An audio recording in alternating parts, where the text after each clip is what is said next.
उत्तरायण का सीधा सा मतलब होता है सूर्य का दक्षिण दिशा से उत्तर दिशा की तरफ चलना, यानी नॉर्थवर्ड जर्नी ऑफ द सन।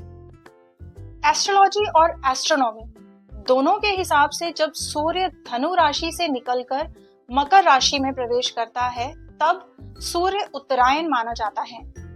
इसी दिन से उत्तरायण की शुरुआत मानी जाती है। इससे पहले का समय दक्षिणायन होता है।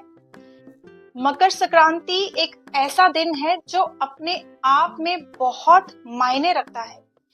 इसी दिन भीष्म पितामह जी ने अपने प्राण त्यागे क्योंकि सूर्य उत्तरायण की तरफ प्रस्थान कर चुके थे। भीष्म पितामह जी जिन्हें इच्छा मृत्यु का वरदान प्राप्त था, उन्होंने इस दिन का चयन किया ताकि उन्हें मोक्ष की प्राप्ति हो सके और स्वर्ग के द्वार खुले उनके लिए। साथ ही गंगा माँ ने भी इसी दिन धरती पर वास लिया था।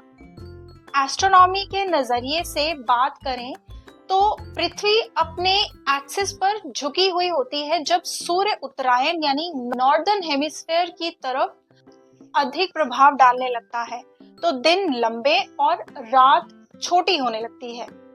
इस गति को ही हम उत्तरायण कहते हैं।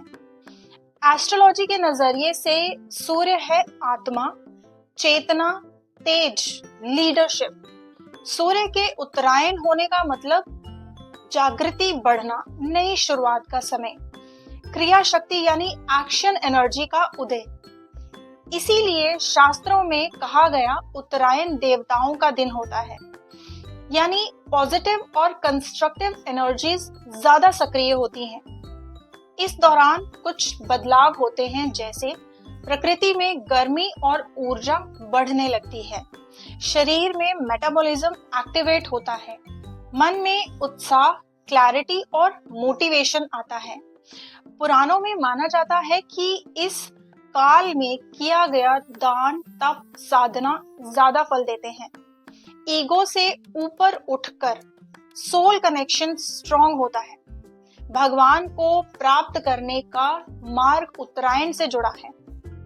भागवत गीता में भी उत्तरायण को मोक्ष मार्ग से जोड़ा गया है। उत्तरायण अंधेरों से प्रकाश की यात्रा है, निष्क्रियता से क्रिया की ओर आत्मा के उदय की शुरुआत है। जैसे सूर्य ऊपर उठता है वैसे ही करियर स्टैग्नेशन टूटती है, न्यू अपॉर्चुनिटीज दिखती हैं, अथॉरिटी एंड रिकॉग्निशन मिलने के योग बनते हैं। एस्ट्रोलॉजिकल पॉइंट से कहें तो government, administration, teaching, astrology, healing fields को स्ट्रॉन्ग सपोर्ट मिलता है। हेल्थ में पॉजिटिव शिफ्ट आते हैं, डाइजेशन स्ट्रॉन्ग होता है, इम्यूनिटी इंप्रूव होती है, सीजनल डिप्रेशन, हेवीनेस कम होती है। इसलिए आयुर्वेदा में भी उत्तरायण को रिकवरी फेज माना गया है। ये new goals and resolutions, health routine, career planning शुरू करने का सही समय है। अब दुविधा ये आ रही है कि इस बार 14 तारीख को एकादशी भी पड़ रही है और एकादशी के दिन चावल का सेवन नहीं किया जाता और मकर संक्रांति को खिचड़ी खाई जाती है और बांटी भी जाती है। तो आप इस बार खिचड़ी की जगह तिल और गुड़ का दान करें।